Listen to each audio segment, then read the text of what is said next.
Hi guys, எல்லாருக்கும் வணக்கம். நான் தான் உங்கள் டிஎன்பிசி கைகள்.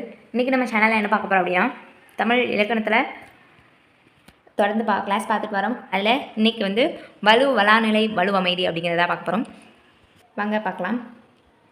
ஃபஸ்ட்டு வளாநிலை அப்படிங்கிறது. வளாநிலை அப்படின்னா என்னென்னு பாருங்கள். இலக்கண முறையுடன் பிழையின்றி பேசுவதும் எழுதுவதும் வளாநிலை எனப்படும் அப்படின்னு சொல்கிறாங்க. இலக்கண முறையோட பிழையின்றி பேசுகிறதும் எழுதுறதும் வளாநிலை அப்படின்னு சொல்கிறாங்க.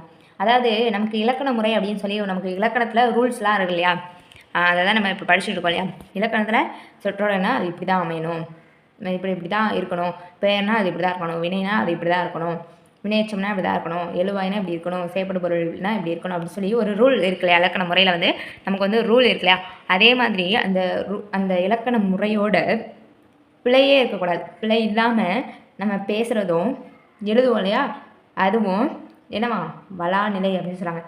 அதான் நம்ம இலக்கண முறைப்படி அந்த ரூல் படி நம்ம பேசுகிறதும் எழுதுறதும் என்னது வளாநிலை அப்படின்னு சொல்கிறாங்க. ஓகேவா.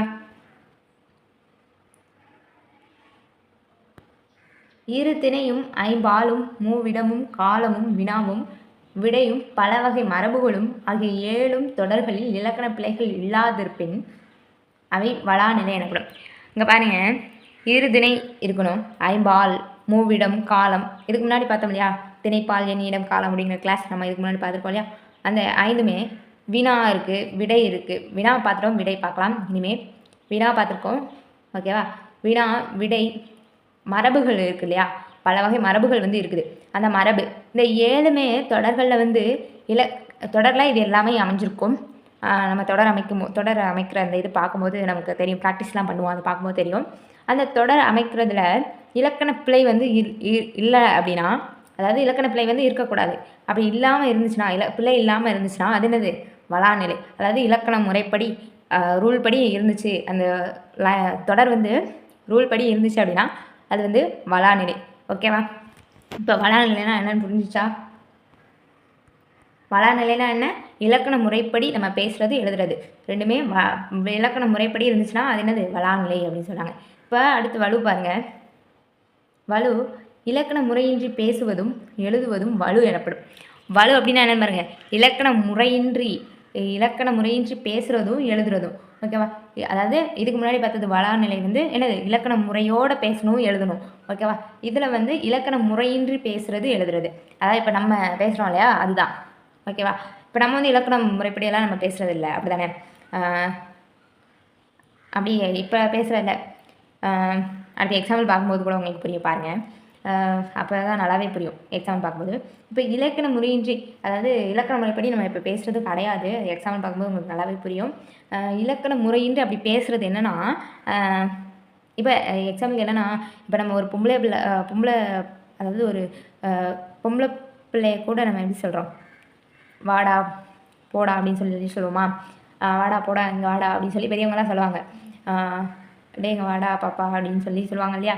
அந்த மாதிரி சொல்கிறது என்னது வலு. அதாவது ஆண்களில் தான் வந்து வாடா போடான்னு பேசுகிறது உண்டு, பெண்களுக்குள்ளே அந்த மாதிரி இல்லை. ஆனால் நம்ம இப்போ அப்படி கூப்பிடுறோம், வாடா போடான்னு அப்படி பேசுகிறது தான் என்னது இலக்கண முறை என்று பேசுகிறது தான் என்னது வலு அப்படின்னு சொல்கிறாங்க. அதாவது மேலே பார்த்தா திணைப்பால், எண்ணிடம், காலம், வினா, விடை, மரபு, இது எல்லாமே 7 இருக்கு இல்லையா. அந்த 7 இல்லாமல் நம்ம பேசுகிறது, அது முறை இல்லாமல் பேசுகிறது தான் என்னது வலு அப்படின்னு சொல்கிறாங்க. இங்கே பாருங்கள், இரு திணையும் ஐம்பாலும் மூவிடமும் காலமும் வினாவும் விடையும் பல வகை மரபுகள் 7 தொடர்களில் இலக்கண பிழையுடன் வந்தால் அவை வலு அப்படின்னு சொல்கிறாங்க. இலக்கண பிழையோடு இருந்துச்சுன்னா அது என்னது வலு அப்படின்னு சொல்கிறாங்க. இதுக்கு முன்னாடி பார்த்தது இலக்கண பிழை இல்லாமல் இருந்தால் அது என்னது வளாநிலை. ஓகேவா. இலக்கண பிழை இல்லாமல் பிழையோடு வந்துச்சுன்னா அது என்னது வலு அப்படின்னு சொல்கிறாங்க. பாருங்கள், வலுக்கும் வளாநிலைக்கும் பாருங்கள் டிஃப்ரென்ஸ் பாருங்கள் தெரியும். இந்த இது பார்த்தா புரியும். ஓகேவா. இது எக்ஸாம்பிள் மாதிரி. இப்போ திணைப்பால், எண்ணிடம், காலம்னு சொல்லி பார்த்தீங்கன்னா அந்த விடை எல்லாமே அந்த இதில் ஒவ்வொரு தான் ஆர்டராக பார்த்துலாம். இப்போ திணை பாருங்கள், வலுவில் செலியன் வந்தது அப்படின்னு சொல்கிறாங்க. செலியன் வந்தது அப்படின்னா, திணையை பொறுத்தளவில் செலியன் அப்படிங்கிறது என்னதில் வரும், உயர்திணையில் வரும். உயர்திணையில் வர்றதை எப்படி நம்ம வந்ததுன்னு சொல்ல முடியும். உயர்திணையில் மனிதர்கள் எப்படி சொல்லுவோம், மனிதர்களை தான் மக்களை தானே குறிக்கும், மக்களை தானே குறிக்குது. அவங்கள நம்ம வந்து அக்ரிணியில் தான் அப்படி வந்து வந்தது போனது அப்படின்னு சொல்லி பேசுவோம், பறந்தது அப்படின்னு. உயர்திணையில் வரக்கூடியது எப்படி பேசுவோம், அப்படி பேச மாட்டோம் இல்லையா. வந்தார்கள், போனார்கள், அந்த மாதிரி வந்தார், சென்றார் அப்படின்லாம் பேசுவோம். அந்த மாதிரி தானே சொல்லணும். அதான் நம் இலக்கண முறை. அதான் செலியன் வந்தது அப்படின்னு இருக்கா. அப்போ வந்து இது வந்து வலு. செலியன் வந்ததுன்னு நம்ம இப்போ சொல்கிறோம், ஒவ்வொருத்தவங்க பேசுவாங்க, அப்படி தான் சொல்லுவாங்க. பேசுகிற ஒவ்வொரு இடத்த பொறுத்து செலியன் வந்துச்சு அப்படின்லாம் சொல்லுவாங்க இல்லையா. ஆனால் இலக்கண முறையில் என்னது, செலியன் வந்தான் அப்படின்னு சொல்லி சொல்கிறது. அதான் பாருங்க, வளா நிலையில் பாருங்கள், செலியன் வந்தான் அப்படின்னு சொல்லியிருக்காங்களா. வந்தான் அப்படிங்கிறதான் என்னது, இலக்கண முறையில் வந்து சொல்கிறாங்க. ஒரு உயர்திணை எப்படி சொல்கிறோம், வந்தான் அப்படின்னு சொல்லி ஒரு இதோட தான் சொல்லணும், இலக்கண முறைப்படி தான் சொல்லணும். வந்தது அப்படின்னு சொல்லி எதை சொல்லுவோம், அக்ரிணை தான் அது, அவை அப்படின்னு சொல்லி சொல்லுவோம். ஓகேவா. உயர்திணை என்ன சொல்லுவோம், அவர்கள், அவர் அப்படின்னு தானே சொல்லுவோம். அவர், அவள், அவர்கள், அவள் அப்படின்னு சொல்லி வந்தார்கள், போனார்கள் அப்படின்னு தான் சொல்லுவோம். அந்த மாதிரி தான் திணையில் வந்து பார்த்துருப்போம். அப்போ இலக்கண முறைப்படி என்னது, வந்தது அப்படிங்கிறது அக்ரிணையில் வரக்கூடியதை சொன்னால் அது கரெக்டாக இருக்கும். உயர்திணையில் வரக்கூடியதை வந்து சொல்லக்கூடாது. ஸோ அதனால் வலு, இது வந்து செலியன் வந்தது அப்படிங்கிறது வலு. ஓகேவா. செலியன் வந்தான் அப்படிங்கிறது என்னது, வளாநிலை. ஓகே. இப்போ பாலில் பாருங்கள், கண்ணகி உண்டான் அப்படின்னு சொல்கிறாங்க. இப்போ பால் பகுப்புனா பார்த்துப்போம் இல்லையா, ஆண்பால், பெண்பால், பலபால்னு சொல்லி, ஒன்றன்பால், பலவின்பால்னு. அதில் கண்ணகி அப்படிங்கிறது எதை குறிக்குது, ஒரு பெண்பாலை குறிக்குதா. கண்ணகி அப்படிங்கிறது எதை குறிக்குது, ஒரு பெண்பாலை குறிக்குது. உண்டான் அப்படின்னு எதை சொல்லலாம் நம்ம, உண்டான் அப்படின்னா என்ன பாலை குறிக்குது அதை சொல்லுங்கள். உண்டான் அப்படின்னா என்ன பாலை குறிக்குது, ஆண்பாலை குறிக்குதா. அப்போ பெண்பாலை நம்ம ஆண்பாலால் வச்சு சேர்த்து சொல்லும்போது அது வந்து இலக்கண முறைப்படி சரியாகுமா, இல்லை. அதான் கண்ணகி உண்டான் அப்படிங்கிறது நம்ம சொல்ல மாட்டோம், கண்ணகி உண்டாள் அப்படின்னு தான் சொல்லுவோம். அப்போ ஒரு பெண்பாலை என்ன சொல்லணும், பெண்பால் வர மாதிரி தான் இந்த தொடர் வந்து முடியணும். ஓகேவா. இப்போ பாருங்கள், வளநிலையில் கண்ணகி உண்டாள் அப்படிங்கிறது என்னது, கரெக்டு இலக்கண முறைப்படி. அப்போ கண்ணகி உண்டான்னு சொல்லும்போது அது என்னது, வலு. கண்ணகி உண்டாள் அப்படிங்கிறது வலுநிலை, வளாநிலை. ஓகேவா. கண்ணகி உண்டாள் அப்படிங்கிறது வளாநிலை. ஓகேவா. அப்போ இலக்கண முறைப்படி வந்தால் என்னது, வளாநிலை. இலக்கண முறையின்றி வந்தால் அது வலு. இப்போ இடத்தை பொறுத்தளவில் பாருங்கள், நீ வந்தேன் அப்படின்னு சொல்கிறாங்க. நீ அப்படிங்கிறது முன்னிலையில் உள்ளவங்க சொல்கிறாங்க. முன்னிலையில் உள்ளவங்கள என்ன சொல்லுவாங்க, வந்தார், சென்றார், போனார் அப்படிங்கிற மாதிரி தான் சொல்லுவோம். இப்போ வந்தேன் அப்படின்னா தன்மையில் மட்டும் தான் சொல்லுவோம். வந்தேன் அப்படின்னா என்ன சொல்லுவோம், தன்மையில் தான் சொல்லுவோம். அப்போ நீ வந்தேன் அப்படின்னு சொல்லும்போது அது இலக்கண முறைப்படி தவறு. ஓகே. அதனால் அது என்னது, வலு. நீ வந்தாய் அப்படிங்கிறது தான் இலக்கண முறைப்படி சரியாக வரும். நீ அப்படிங்கிறது முன்னிலை உள்ளவங்க என்ன சொல்லுவாங்க, வந்தார், சென்றார், வந்தாய் அப்படின்னு சொல்லுவோமா, அந்த இதுதான். ஓகேவா, புரிஞ்சா. நெக்ஸ்ட்டு காலம்.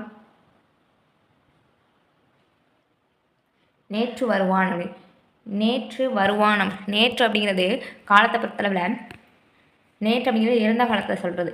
வருவான் அப்படிங்கிறது பாருங்கள் எதிர்காலத்தில் குறிக்குதா. வருவான் அப்படின்னா இனிமேல் தான் வரப்போகிறான். வருவான் அப்படின்னா இனிமேல் தான் நடக்க போகுது, அதை தான் குறிக்குது. அப்போ இனிமேல் நடக்க போகிறது எதிர்காலத்தை வந்து சொல்லுது. ஸோ அது வந்து நேற்று அப்படிங்கிறது இறந்த காலத்துக்கும் எதிர்காலத்தையும் ஒன்றா சேர்த்து சொல்ல முடியாது இல்லையா. நேற்று வருவான் அப்படின்னு சொல்லும்போது நேற்று எப்படி வருவான் அப்படின்னு சொல்லி இன்றைக்கி நம்ம சொல்ல முடியும். நேற்று வந்தான் அப்படிங்கிறது தான் சொல்ல முடியும் இல்லையா. நேற்று இறந்த காலம் தான் இறந்த காலத்தை சொல்லி தான் முடியணும். அப்போ நேற்று வந்தான் அப்படின்னு தான் சொல்லணும். ஓகே. நேற்று வந்தான் அப்படின்னு சொல்லும்போது தான் ஒரே காலத்தை வந்து குறிக்கும். இப்போ நேற்று வருவான்னு சொல்லும்போது அது என்னது, நேற்று வருவானா, இது என்ன லூஸ் மாதிரி சொல்கிறான் அப்படிங்கிற மாதிரி இருக்கும் இல்லையா. அப்படி இப்படி பேசுகிறது தான் என்னது, வலு அப்படின்னு சொல்கிறாங்க. இது வந்து வளாநிலை. ஓகேவா. நேற்று வந்தான் அப்படின்னு கரெக்டாக நம்ம இலக்கண முறைப்படி பேசுகிறது என்னது, வளாநிலை. ஓகேவா. ஓகே. அடுத்து வினாவை பாருங்கள். ஒரு விரலை காட்டி சிறியதோ பெரியதோ என்று கேட்டல். ஒரு விரலை காட்டி சிறியதோ பெரியதோ என்று கேட்டல். ஒரு விரலை காட்டிட்டு சிறியதோ பெரியதோ என்று கேட்குறாங்களாம்.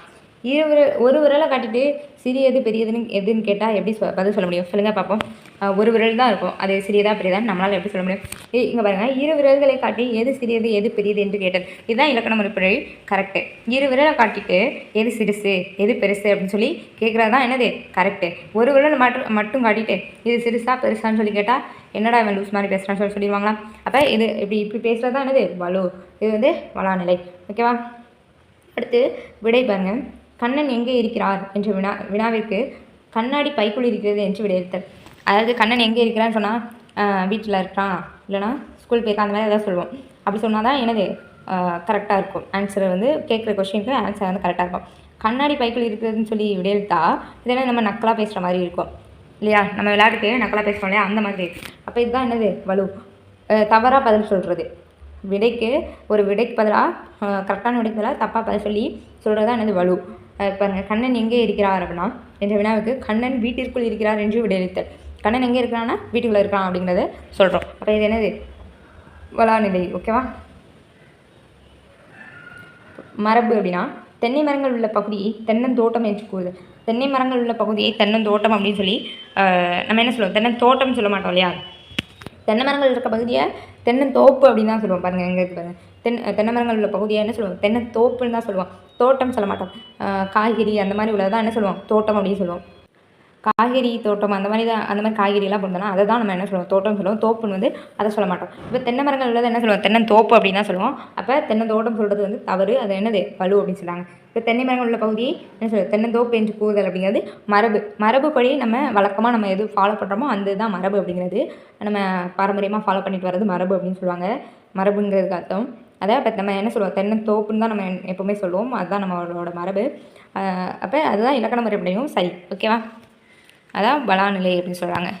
ஓகே, இப்போ வளாநிலை வளாநிலைக்கு வந்து டிஃப்ரென்ஸ் தெரிஞ்சா, திணைப்பால், எண், இடம், காலம், வினா, விடை, இந்த மரபு, இந்த ஏழுலையுமே டிஃப்ரென்ஸ் எப்படின்னு தெரிஞ்சா, இப்படி தான் கொஷினில் கேட்டால் நமக்கு ஆன்சர் பண்ண தெரியணும். ஓகேவா.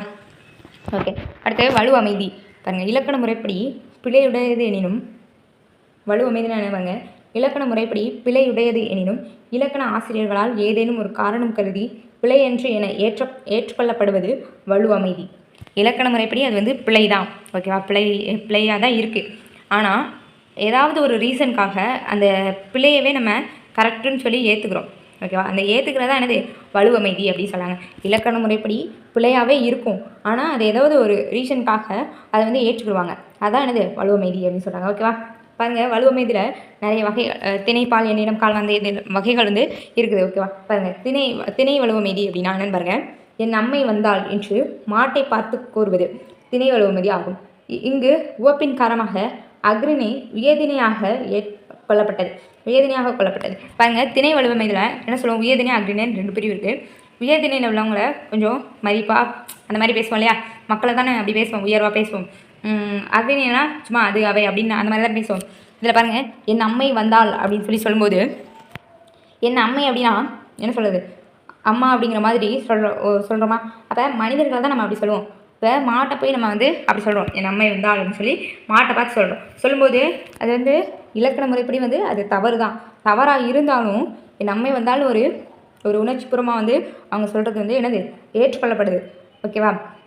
அதான் உவப்பின் காரணமாக அக்ரிணையை வந்து என்னது உயர்திணையாக நம்ம வந்து எடுத்துக்கொள்கிறோம். அதை தான் என்ன சொல்கிறாங்க, திணை வலு அமைதி. அதாவது திணைனா உயர்திணையில் 2 உயர்திணை அக்ரிணை, இந்த 2ல் உயர்திணையை பேசுகிற மாதிரி, அதாவது அக்ரிணையை பேசுகிற மாதிரி உயர்திணை பேசுகிற இந்த மாதிரி மாற்றி வந்துச்சுன்னா அது என்னது திணை வலு அமைதி. அதாவது இலக்கண முறைப்படி தவறாக இருந்தாலும் அதை வந்து நம்ம என்ன செய்கிறோம், ஏற்றுக்கிறோம். அதுதான். ஓகேவா. இப்போ திணை வலு அமைதினா என்னென்னு புரிஞ்சா. அடுத்து பால் வலு அமைதி. பால் வலு அமைதியில் பாருங்கள், வாடா ராசா வாடா கண்ணா என்று தன் மகளை பார்த்து தாய் அழைப்பது பால் வலு அமைதி ஆகும். இங்கு உவப்பின் காரணமாக பெண்பால் ஆண்பாலாக கொல்லப்பட்டது.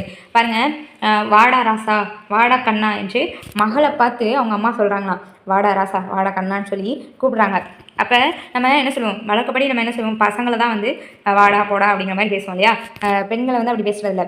ஆனால் இப்போ ஒரு பாசமாக வந்து வாடா கண்ணா வாடா ராசான்னு சொல்லி பொண்ணுங்களையே வந்து கூப்பிட்றாங்க. அப்போ அவங்க அம்மா வந்து அந்த பொண்ணை கூப்பிட்றாங்க. அது அப்போ பால் வலு அமைதி ஆகுதா. பால்னா பொண்ணை வந்து ஆணை கூப்பிடுற மாதிரி கூப்பிடுறதுனால பால் வலு அமைதி அப்படின்னு சொல்கிறோம். ஓகே. அதாவது ஏதோ ஒரு உவப்பின் காரணமாக பெண் பால் வந்து ஆண் பாலாக கொல்லப்பட்டுச்சு. பெண் பாலை நம்ம ஆண் பாலாக மாற்றி கூப்பிடுறோம் இல்லையா. இதுதான் பால் வலு அமைதி அப்படிங்கிறது.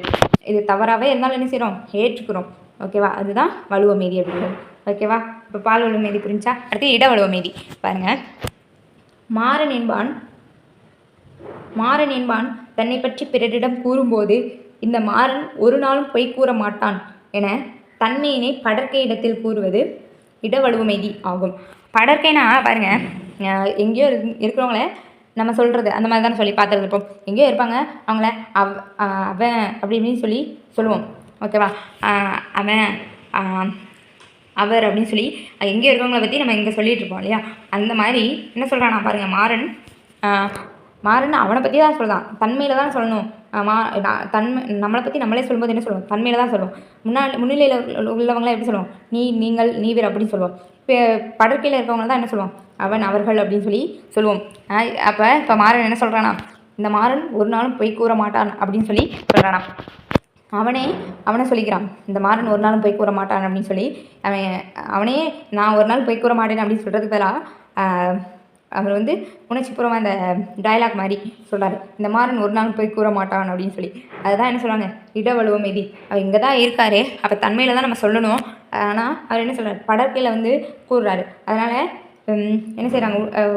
படற்கை வந்து தன்மை வந்து படற்கையாக வந்து மாறி சொல்கிறாங்க. அதனால் என்னது? இது இடவழுவ மீதி. ஓகேவா?